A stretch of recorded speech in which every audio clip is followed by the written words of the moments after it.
hair is like spiritually important in their culture. It is the interesting thing that like cisgender norms where they're trying to inflict, boys have to be this way, girls have to be this way.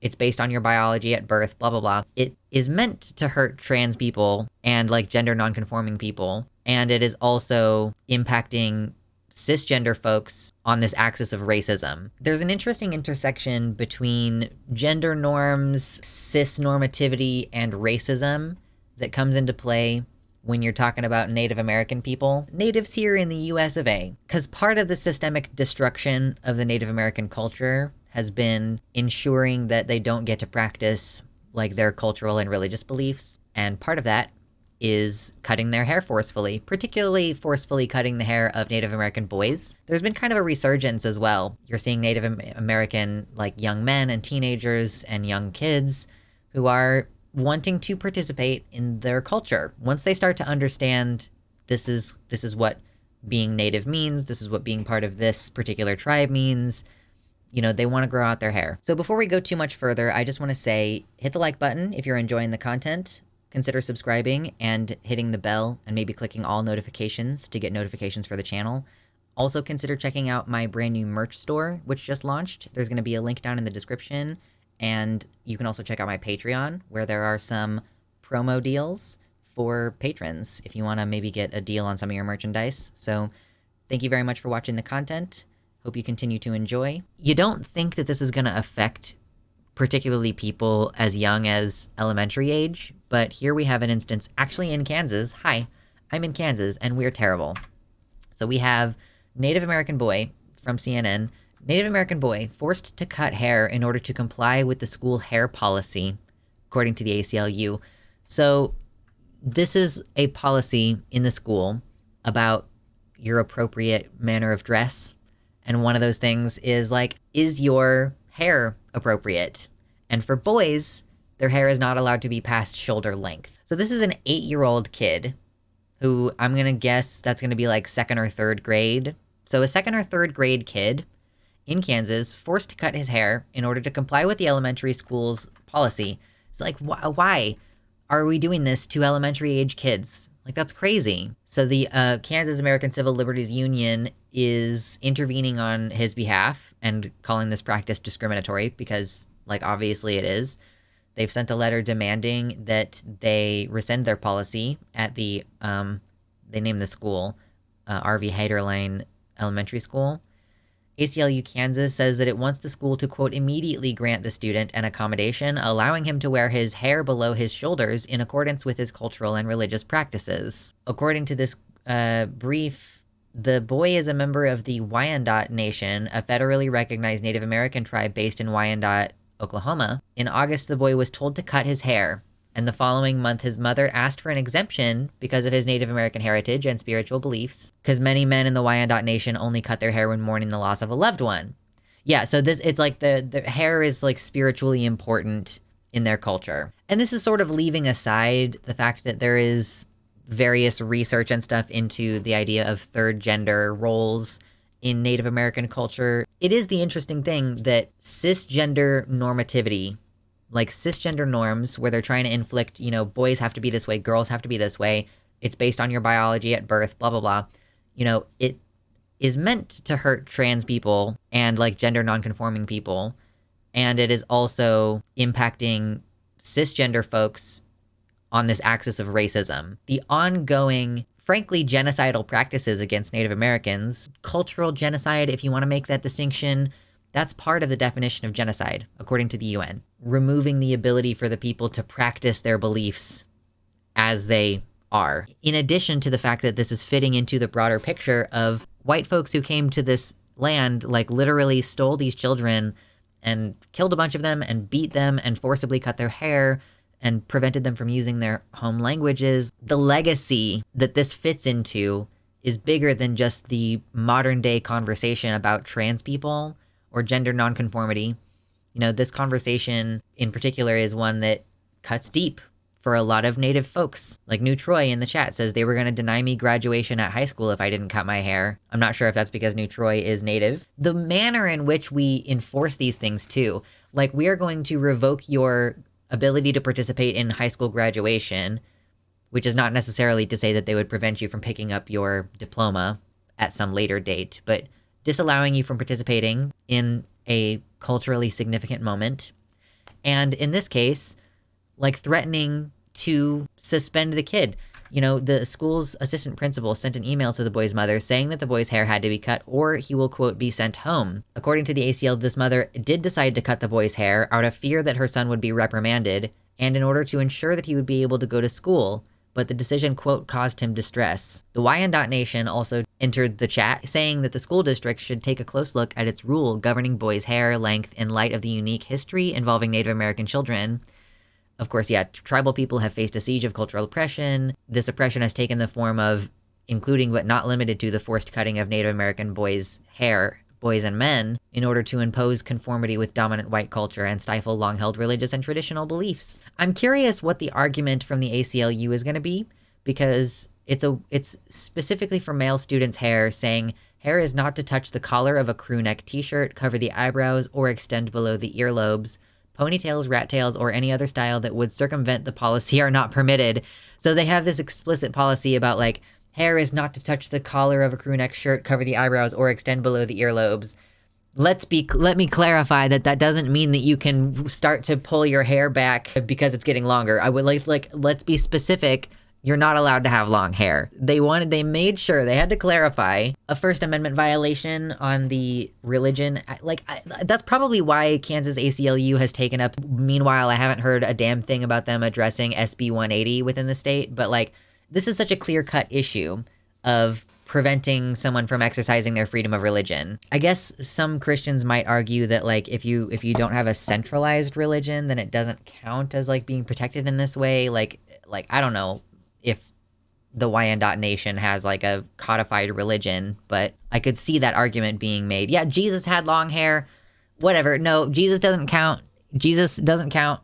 Stop talking about it. Just shush. No. Also, First Amendment violation of freedom of expression. So I know that in Texas, like there was a policy or a law or something, I can't remember the details, where I think it was about state employees actually.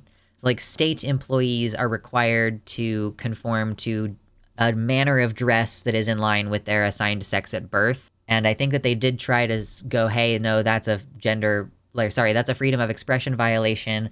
But then the courts ruled that no, employers and the state has the right to set like uniform policies, basically equal protection. The 14th Amendment, I could see, well, it is not uncommon for laws to pass which state that an exception to the 14th Amendment is necessary in order to protect some minority group. Like, that's kind of the argument that gets made in favor of these laws that protect that protect single-sex spaces and protect, cis women from predatory men, etc. Is like, in this case, under the law, it is okay to treat people differently for the sake of protecting the vulnerable group. That's the argument that they'll use, right? Jesus doesn't count because apparently he was the only Middle Eastern Jew to be born with brown hair, blue eyes, pale skin, and a Roman nose because he's the Messiah or something like that. He's a miracle baby, okay? He's clearly a miracle baby, but what is short hair protecting?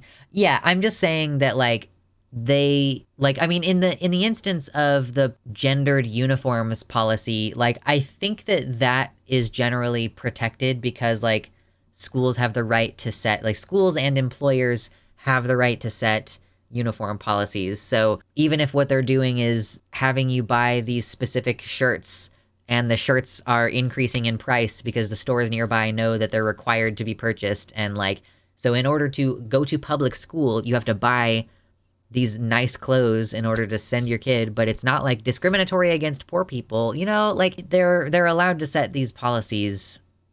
And it's so you have to come to a certain the religion is a much stronger argument in this case. I think that the religion argument is just a lot stronger. So the school board is considering updates to the policy, apparently. Yeah, so the superintendent of the school district said that the district will be reviewing the policy, saying, quote, "Nothing matters more to the USD 248 district and staff than creating a safe, respectful, and caring school for every student. I am unable to comment on individual students, families, or employees due to confidentiality laws. However, I can share that the USD 248 Board of Education is planning to review and consider updates to the dress code policy when they meet on December 14th. Like, the damage is done at the moment. You've cut the kid's hair, and since they know that the policy is going to be reviewed on December 14th, probably this kid's hair is not going to be long enough to be in violation of the policy before then. Yeah, it's very unfortunate. Like, I just feel so bad for a little kid too, like an 8-year-old, forcing them to cut their hair, understanding that it is like a cultural and religious thing, doubling down after the mom explains that this is a cultural and religious thing. I just don't understand. I don't get why you would choose to invite that. Like, why would you, as a superintendent of the school, choose to bring that energy over? Like, I just don't get it. These same people were probably long-haired hippies back in the day. Now they've sold out. Fair enough. And like, to say we will suspend you, to say we are going to remove your access to education, because that's the thing that this comes back around to, and I kind of mentioned it earlier, but I didn't go in as much detail as I would have liked. The punishment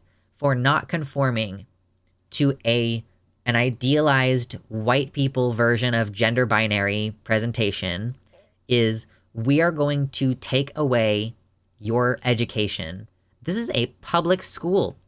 This is not like a private school. This is just the public school that is close enough to this kid that he can take the bus or that he can walk to school, whatever. So now, okay, you take away the school option that we've given this kid based on where he lives. And what's his next step? Like, what's the next thing that he has to do? Like, mom has to start driving him all the way, like, across town to go to a different school, maybe to a different town to go to a different school, because I don't know how big the city is that they're in. I don't know what city they're in. I didn't really look that closely into it. What are the options? And, like, can we think of anything worse in a developed nation that requires people to be educated? Like, for a child, like, depriving them of an education is easily one of the worst things you could do. And it's just super racist to deny children of color educational opportunities because you don't like their fucking hair. And it's not like this is unique to Native American kids. I want to, like, clarify that, like, minorities' hair being policed is also a major problem for Black kids, girls and boys, and that they are also denied educational opportunities for, like, being sent home over having unruly hair or what have you. So yeah, this is why trans people and Native American people, even, Native American cisgender people, like, we need to be allied together, because these same issues are going to be impacting both of us in different but still poignant ways. Because whites, even Christian men, have never had long hair. It is still, like, pretty rare in recent history for men to have long hair. Like, obviously things were more normal before colonialism and before, like, the Crusades.